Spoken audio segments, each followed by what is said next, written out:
Hello everyone, good morning, જય શ્રી કૃષ્ણ, હર મહાદેવ. જો new બ્લોગમાં તમારા બધાનું સ્વાગત છે. સવારમાં આજે છે ને પાણી વહેલું આવી ગયું ને આપણે જો બધું કામકાજ થઈ ગયું છે. હવે મિતુલા પપ્પાની વાઈટ જોવાની આવે ને એટલે નાસ્તો કરવા બેસી જાય ને થોડુંક લેટ થાય તો આપણે બેસી જાવ. એ આવે ત્યાં સુધીમાં જો આપણો રોટલો મસ્ત થઈ ગયો છે. અહીંયા રોટલો ચા ને બધું કમ્પ્લીટ થઈ ગયું છે ને આ થોડાક વહેલા હાથ નવરા થઈ ગયા છે, કેમ કે થોડુંક વહેલા હાથ ફ્રીમાં કામ કરી લીધું હતું.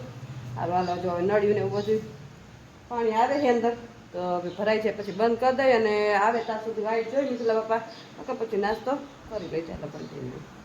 ચાલો આપણે આવી ગયા છે આંગણવાડી ને માંગવાડી ને બધા બાળકો આવી ગયા. ચાલો આવી ગયા બધા. ચાલો તો નાસ્તો ખાવો હે ને. ચાલો આપણે બાળકો માટે મસ્ત શીરો રેડી કરી નાખ્યો છો. અહીંયા મસ્ત શીરો રેડી કરી નાખ્યો છે. આપણે નાખશું તલ. તો મસ્ત છે ને તલ મિક્સ કરી દે શીરા અંદર ને બાળકોને આપી દે. ચાલો બાળકોને શીરો આપી દીધો છે ને બાળકો બધા એની મસ્તીમાં ખાવા માંડે. જોતું હોય કે જો ખાવા માંડો. હાલો પછી ભણવું છે ને, આ તો ફિનિશ કરો. હાલો બધાય. ચાલો આપણે બપોરનો નાસ્તો રાંધવા માંડ્યા છે ને અમે જો મસ્ત ભાત રેડી કરી લીધા છે ને આમાં દાળ અને બટાકા બાફવા મૂકી દીધા છે ને અહીંયા જો બસ તો ટમેટા કટ કરી લીધા છે, મરચાં કોથમી કટ કરી લીધી છે વઘાર માટે. ચાલો દાળ અને બટાકા બફાઈ જાય પછી દાળ વઘાર નાખે, બટાકા શાક બનાવી નાખે. આપણે બાળકો માટે મસ્ત અહીંયા દાળ ભાત શાક રેડી કરી લીધા. ચાલો નાસ્તો ખાવાનો બધાને. તો બાળકોને દાળ ભાત શાક આપી દીધા છે ને બાળકો બધાને મસ્તીમાં ખાવા માંડ્યા છે. ચાલો ફિનિશ કરો, ઘરે જવું છે ને બધાને તો ખાવા માંડો. ચાલો બપોરા કરવા બેસી ગયા અને આવી ગયા છે આંગણવાડીથી. લાગી ગઈ છે ભૂખ. તો જો અહીંયા મસ્ત કેરી બેરી સુધાર નાખી. કાંઈ લાવ અને જો કાકડી સસ્તી હતી લઈ લીધી. સસ્તી કાંઈ નહોતી, એ તો ભાવ ઉતાર્યા એટલે સસ્તી થઈ. એવું હતું કાંઈ 250 રૂપિયા 4 કિલો એટલે સસ્તી નો કોઈ 70 રૂપિયા કિલો થઈ. હા એ સસ્તી કાંઈ નો કે 100 ની કિલો દેતા હતા. આલ્કોહોલ ભાઈ 100 રૂપિયા. તો આ પછી ભાવ ઉતાર્યો ને તો ભાઈ 70 ની કરી દીધી, 70 ની કિલો લેખે લઈ લીધી. અને આપણે બે જણા જાજી જોઈ નહીં ને થોડીક ધૈર્ય કરત પણ આપણે થોડીક લેવી હતી એટલે પછી કાંઈ ધૈર્ય ન કરી લઈ લીધી. બરોબર ને? ખાવું થોડું શું ઉપાધિ જાજી કરે. કેવી સ્વાદમાં મીઠી છે ને? કેસર કેસર જ છે એટલે વાંધો નહીં આવે. હારું હાલો બપોરા કરી લઈએ અને વાગી ગયો તો 1:30 વાગી ગયો હે. અને વાંધો આવે ને બધા તો એ રિક્ષાવાળાને વખત ગોતવાત ન જવાય પણ બીજી વખત આવે તો પછી આપણે ભાઈ લઈ લઈને એ ગાયનું કામ કરીને વયો ગયો હોય એવું હોય. આ બાજુ ગામડામાં ન આવે, બીજા ગામડામાં જાય. અને જો ફૂલ પાકલ કેરી છે. અમે વરસાદ થાય ને તો આ તાત્કાલિક બગડે હો. આ એક પાકલ કેરી હતી પછી વરસાદ નથી થયો ત્યાં સુધી તો ખાઈ લેવાય. કાંઈ લાવ વરસાદ ન થયો ત્યાં સુધી ખાઈ લેવાય. આમ તો ખાવાની આવે મજા. ચાલો જમી લો. ચાલો આપણે છે ને કપડાં ધોઈને હજી નવરા થયા છે ને હવે જો કપડાં ધોવાઈ ગયા છે ને વોશિંગ મશીનમાં નાખવાના છે ને અત્યાર સુધી કામ કર્યું. ગરમીના રેપઝેપ થઈ ગયા ને તો પાછું નાવું પડ્યું. આમ જો જે નાઈને પાછા નીકળ્યા બધું પોતા કર્યા અને કચરા પોતા અને ઠામ ને વાસણ ને બધું કર્યું. અને હવે કપડાનો વારો છે. અડધા હેઠેથી કપડાં ધોયા. અત્યાર સુધી કપડાં ધોતા હતા. કોથળીને એવું બધું વધારાનું હતું ધોયું. અને હજી જો વોશિંગ મશીનમાં અડધા કપડાં વોશિંગ મશીનમાં નાખ્યા છે. જો આટલા બધા વોશિંગ મશીનમાં કપડાં નાખ્યા છે. હવે જો આમાં છે ને આપણે સુકવવા નાખશું. કપડાં કાઢીને બધા કપડાં છે ને સુકવવાના છે. કામ ખૂટે નહીં, બે જણા હોય પણ કામ તો એટલું જ હોય. ચાલો આપણે આવી ગયા છીએ કિચનમાં. કિચનમાં જો વાસણ પડ્યા છે તો વાસણ આપણે અત્યારે નથી ગોઠવાના કેમ કે અત્યારે છે ને આપણે લસણ ફોલવાનું છે. ચાલો લસણ ખાંડેલું પતી ગયા. આપણે ને 8 દિવસ થઈ જાય એટલું લસણ ફોલ નાખી. 8 દિવસ સુધી કાંઈ ઉપાધિ જ નહીં લસણ ફોલવાની. અત્યારે જો લસણ હવે થોડુંક જ રહ્યું મરચું ખાંડેલું. પછી લસણ ફોલીને અને મરચું ખાંડવાનું છે. રીલું ઉતારવા જવાની છે. અમે કે પેલા લસણ ફોલ નાખીએ પછી રીલું ને એવું ઉતારવા જાય એટલે બાયણે લઈ લે લસણ ને એવું બધું એને ખાંડી નાખી. અને હા તમને છે ને લસણ કેવી રીતે જલ્દી સ્પીડમાં ફોલાય જાય ને સ્ટ્રીક તમને બતાવીશ. ચાલો તમને પહેલાં લસણ ને બધું લેલું પછી સ્ટ્રીક બતાવું કે શું કરવાનું જેથી ફોતરા જલ્દી ઉતરી જાય. અને ઘણી વાર 5 મિનિટ રાખો તો ફોતરા ઉતરી જાય. તમને બતાવવું એની સ્ટ્રીક. ચાલો જો ફાઇનલી લસણ લઈ લીધું છે અહીંયા. અને હવે આ લસણને છે ને આપણે ભાંગી અને કર્યું કાઢવાની છે. પહેલાં છે ને આગળ એવું હતું કે કેરોસીન આવતું ને તો લસણમાં કેરોસીન નાખતા. થોડું કેરોસીન વાળા હાથ કરી નાખ્યા ને પછી લસણમાં ગહીં નાખે એટલે ફોતરા ઉખડી જતા. પણ એવી હવે કેરોસીન તો કાંઈ આવતું નથી. પછી તડકે ફૂપી નાખે ને તો વાયસાઈ વહી જાય એવું નથી. તો ફોતરામાં જ વાયસ હોય. જો આ રીતના છે ને લસણ લઈને અને પછી છે ને આ રીતના કર્યું કાઢી નાખવાની. ગાંઠિયા કરી નાખવાના, ફોલી નાખવાના ગાંઠિયા.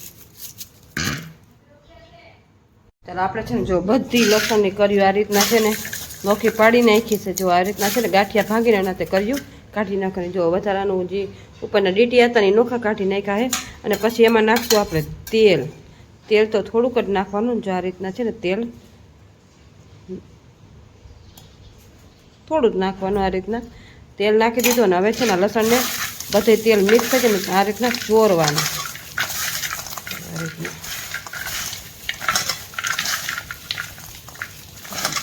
તેલ બધે લાગી જાય ને ફોતરામાં એવી રીતે ચોરી નાખવાનું તેલ નાખી તેલનો ઉપયોગ ઝાઝો નથી કરવાનો 2-3 ટીપા નાખવાનું છે ઝાઝું લસણ હોય તો થોડું ઝાઝું નાખવાનું નકર આ રીતના પછી જુઓ ચોરી નાખવાનું એકલા જુઓ ફોતરા ઉકળી જશે આ રીતના ચોળતું જવાનું